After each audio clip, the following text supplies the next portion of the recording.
All right, everybody. Welcome back to the Splash Recap. Except today, we are not recapping. We are predicting. As you may have seen on Instagram, we have done our Division 1 predictions, and our Division 2 predictions should be live now. If you're not following our Instagram, make sure you do that. It is at UniSwimCanada. That's UNI Swim Canada. Today, I am joined by Kelton and Daniel. All right. So let's remember before we get started here. This is a discussion. This is for swimming nerds to be swimming nerds and debate on what they think might happen at Divisionals, which is only a couple weeks away.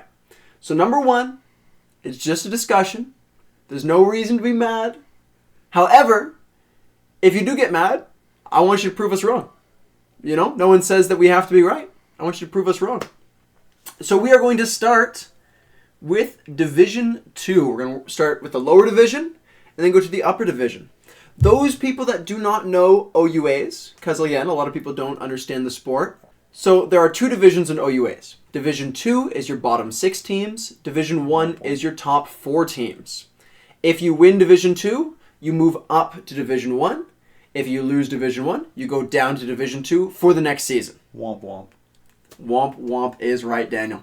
So this year at Division 2, McMaster unfortunately lost Division 1 last year, and so they are down in Division 2 now. Now, let's start with women. Division 2's women, we all agree McMaster. We all agree with that. Yeah. The reason I have placed McMaster is they beat Western this year. You know, I don't think you can overlook that. It was early in the season, but I don't think you can overlook defeating the second best women's team in the OUA. What do you guys think? I'd have to agree on the women's side for sure. They had two women, both at the Brock Invitational, who both scored 57 points, which were the highest scoring female athletes at this meet. The Brock Invitational was certainly a meet that was a precursor to what we expect to see at Division 2. The only teams that were missing were Carleton and York, but I don't believe either of those teams will be able to impact MAC. I fully agree, Kelton. Mac seems great at the Western meet, and I'm happy and excited to see what they do at Divs. All right.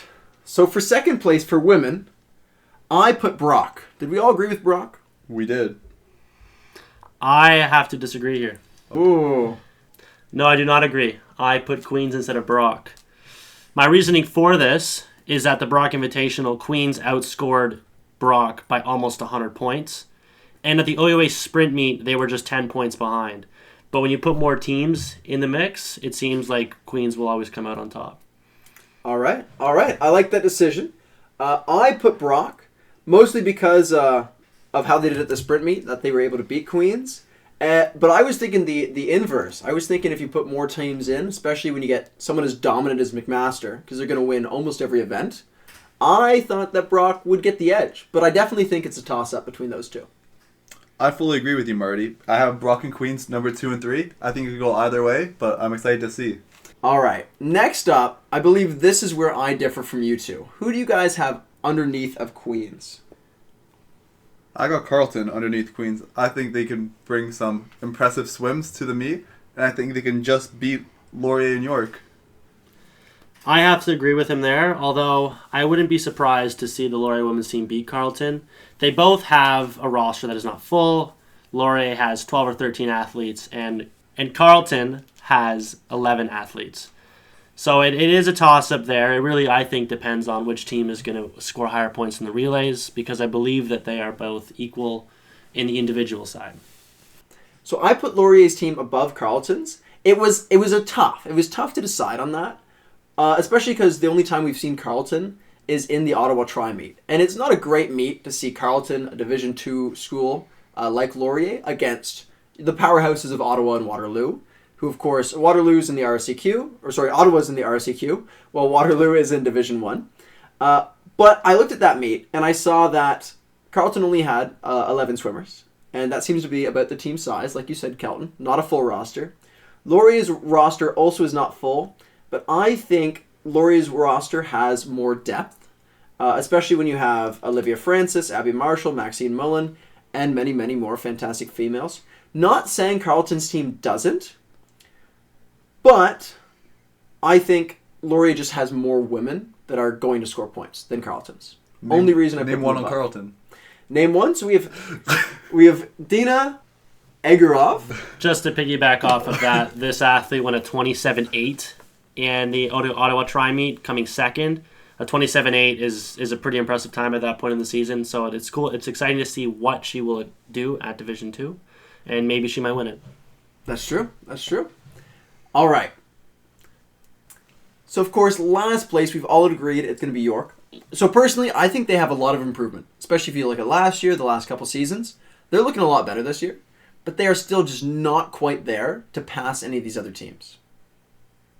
Anyone have anything else to say about that? I would have to agree. When they raced in the meet duel of the pool against Laurier and Brock, they did not stand a chance. They were out-smoked by both Brock and Laurier's women's team. Exactly. I agree with Kelton. Okay, now for our Division 2 men's predictions. McMaster, number 1, of course. They were relatively close to Western in a 1v1 that they had earlier in the year, and just overall, they look fantastic.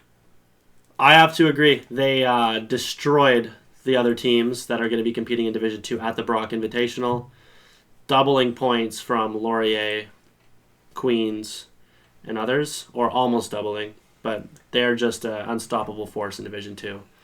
In Division 2, I don't see a way where McMaster doesn't come out on top. I agree. So, we have a little bit of differing opinions once again. Daniel and Kelton have both said that Laurier is going to come second. I have said it's going to be Brock. Why have you guys decided on Laurier? Well, if I'm being honest, I honestly think it's going to be a toss-up between Laurier and Brock. I'm undecided on who I would put second and who I would put third.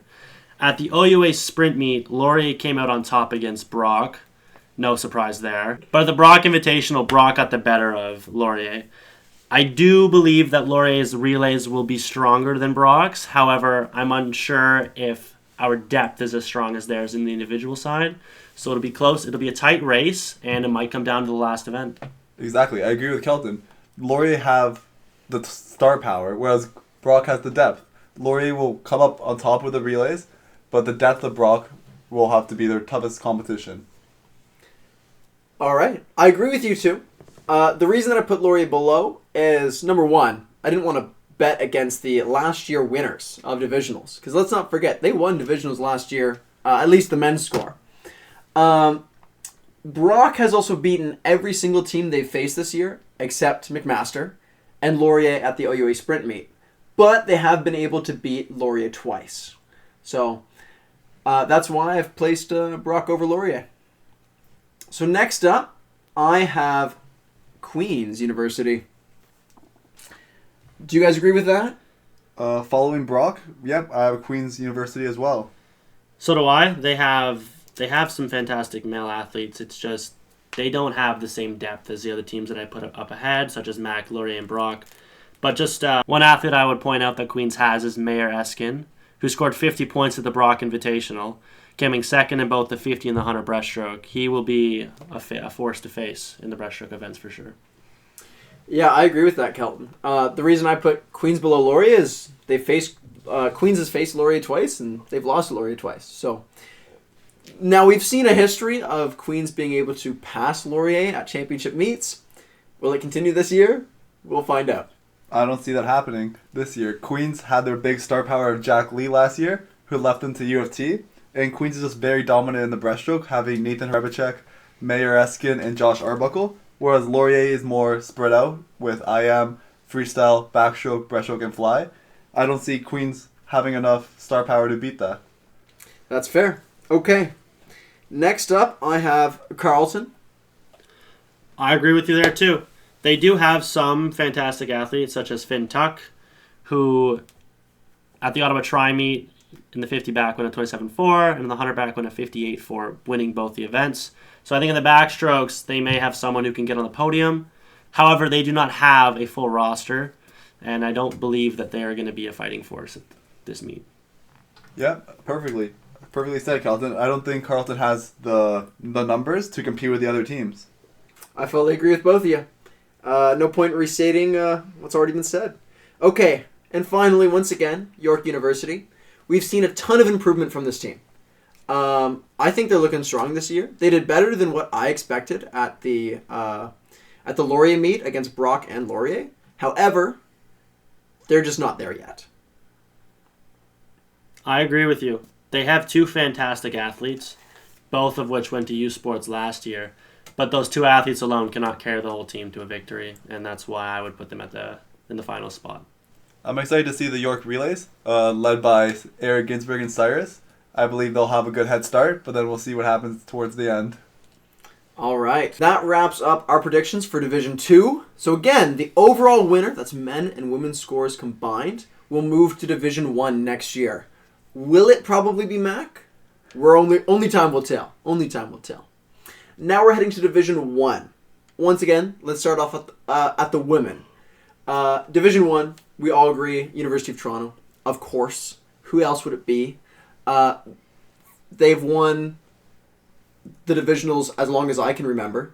They've also won OUAs for the last couple of years, and they've won U Sport the last 2 years. So no one can really upset them yet. I 100% agree. There's not much more needs to be said other than that Toronto is a dominant team, and it's going to be a while until someone can fight them. All right. Number 2, we all agree that it is Western. Western had some fantastic top 10 recruits. If you check out our top 10 rookie ranking, which is on our Instagram at Uni Swim Canada. That's UNI Swim Canada. But McMaster did beat them 1-on-1. Now barely beat them, and it was September. It's much later now. We've had some time to train, but I think I see a little bit of vulnerability there. Will Waterloo or Guelph be able to take advantage of it? I don't know.